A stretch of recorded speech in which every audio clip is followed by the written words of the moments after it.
Isa yan sa mga dahilan kaya hindi kita pinili bilang tagapagmana ko. You're too ambitious, Sanya. Sa sobrang kagustuhan mo mapasayo ang kumpanya ko, tumapa ka ng ibang tao. Alam ko kung ano ang ginawa mo kay Anthony. What? Anong pinagsasasabi niyo, tita? Kaya hindi kita pinili dahil binasa ko ang diary ng anak ko. At nalaman ko lahat ng ginawa mo sa kanya. Kaya siya nagpakabatay. Sinamantala mo ang kahinaan niya. So, yun lang ba? Okay. I admit, ginawa ko nga yun. Walang kwenta kasi yung anak mong King Kong. Oh, dare you! That is the reason why I got rid of him.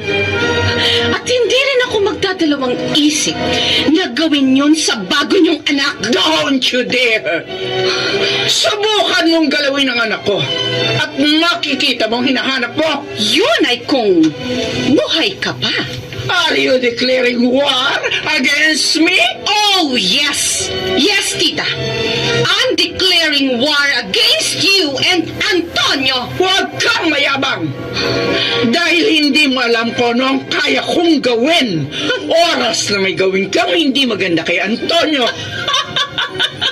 Tama lang pala desisyon kung huwag kang pagkatiwalaan. Get out of my office now! Get out! Tita? Ihingi mo ng tulong. Hindi ako makaya. No, tita. I won't do that.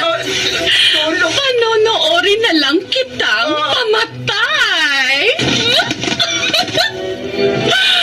Oh, that is what I'm expecting. Tama lang yan. Nakalma ka, ha?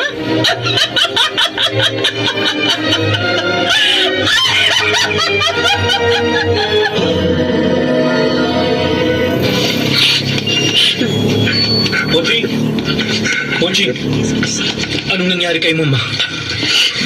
Nakita siya ng isang kaopisina na nakahandusay. Pinatake sa puso ang mama mo habang nag-iimpake ng mga gamit sa opisina niya. Tinawagan din namin si Atty. Montes para puntahan kami dito sa ospital. Kasama na namin siya kayo. Nasa si Mama? Antonio, si Atty. Montes. Antonio, Attorney, ano pong balita kay Mama? kakakausap ko lang doon sa doktor. Wala na si Doc Guada. Patay na ang mama mo. Hindi, Attorney! Hindi pwede! Antonio, sandali! Sasama ko! Antonio! Mama! Mama! Oh, Mama, gumising ka makiusap! Mama! Mama!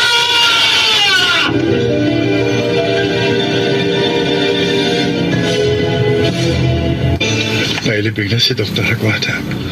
Pakikiramay ako sa iyo. Bonjing, hindi ko pa rin matanggap na wala na si Mama. Masakit. Kung panaginip lang to, gusto ko nang magising. Alam ko kung gaano kasakit mawala ng isang ina. Pero kailangan mong magpakatatag, Antonio. Dahil marami kang haharaping pagsubok pagkatapos ito. Sana makaya ko ang lahat ng iyon. Kung dati ka nakaya mo, yung mga pagsubok sa buhay mo, nung si Marco ka pa, makakaya mo rin yan ngayon.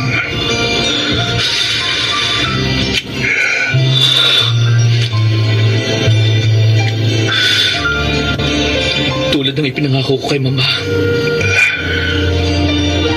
ipagpapatuloy ko ang nasimulan niya. Hindi ko pababayaan ang kumpanyang minahal at pinahalaga niya sa loob ng maraming taon. Tulungan nawa ako ng Diyos sa mga plano ko. Oh, sorry. I'm late. Anong ginagawa mo rito, Sanya? Di ba ngayon nung babasahin sa amin ni Antonio ang last will and testament ni Tita Guada?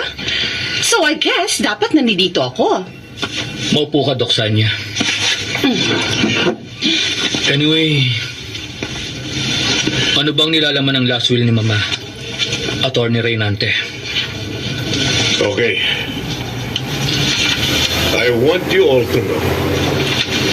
4 na abogadong naging witness sa pagpirma ni Guada sa kanyang last will and testament dated October 21, 2018. So, last year pa pala niya pinirmahan yan. So, ano mapupunta sa akin?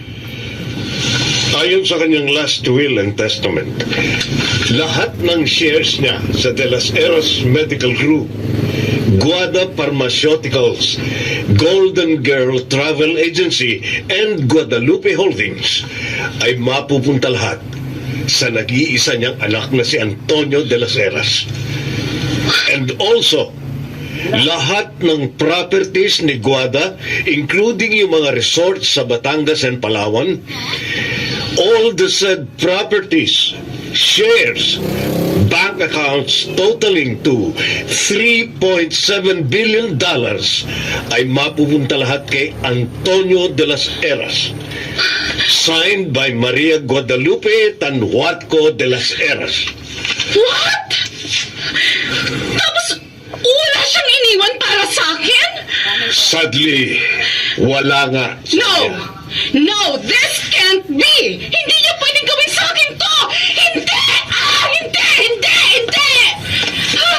I'm so sorry, Doc Sanya. Hindi ko rin in-expect ang laman ng last will ni Mama. Anong hindi mo ine-expect? Ang sabihin mo, matagal mo nang pinagplanuhan yan!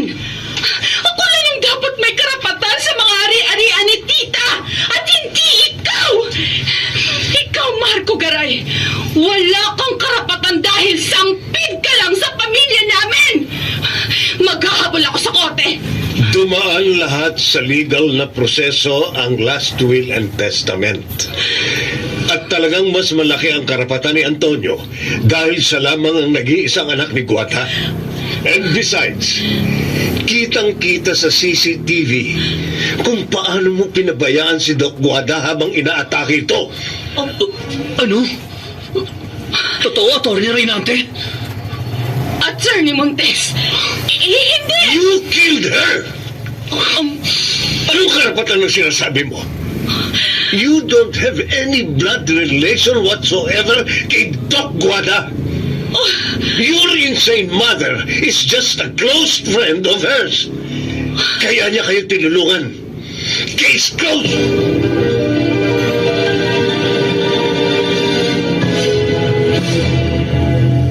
Ayan, Antonio. Tapos ko nang itape itong box na mga gamit ni Dr. Guada. Nakakalungkot isipin na wala na siya. Wala man siya physically. Pero alam ko, kinagabayan tayo ni Mama. Ako, meron pa pala akong hindi nabalot. Ano yan? Notebook ba yan? Hindi. Diary ni Anthony. Nako, huwag na nating basahin yan. Akin na. Eh, Isasama ko dito sa gamit ni Mama. curious lang ako. Binasa kaya yan ng mama mo? Antonio, Ah, may magandang balita ako sa iyo. ano yun, Attorney Reynante? Nag-text sa akin yung friend colleague ko, no? Ang sabi, ibinasura daw ng korte yung claims ni Sanya. Kasi naman masyadong mapaghanda ang babae yun. Ayan tuloy, sopla. Magtayo man siya ng sarili niyang clinic. But I'm sure, hindi niya ibebenta yung shares niya sa De Las Heras Group. Palagi ka mag-iingat, Antonio. Dahil hindi natin alam kung ano ang pinaplano ni Sanya ngayong nabasura ang claims niya. Don't worry, Attorney. Matagal ko na siyang pinaghandaan. Wala akong balak na patulan siya, pero kung malalagay sa panganib ang kumpanyang pinaghirapan ni Mama, ibang usapan na yon. Hindi na ako yung tulad ng dati na pumapayag magpaapi. lalaban ako kung kinakailangan. Tita Henrietta, sorry I'm late. May meeting lang kasi akong dinaluhan. It's okay, Antonio. Come, have a seat. Bagay na bagay sa'yo yung Dolce & Gabbana suit. Thanks. Look, pinagtitinginan ka ng mga tao dito sa restaurant. Well, that's expected since you're a celebrity.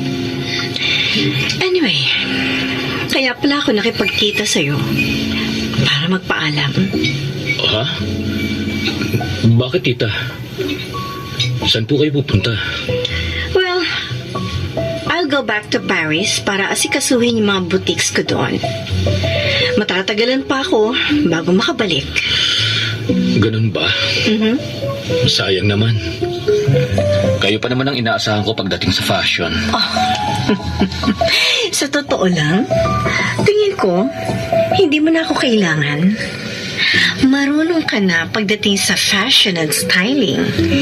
Lahat ng mga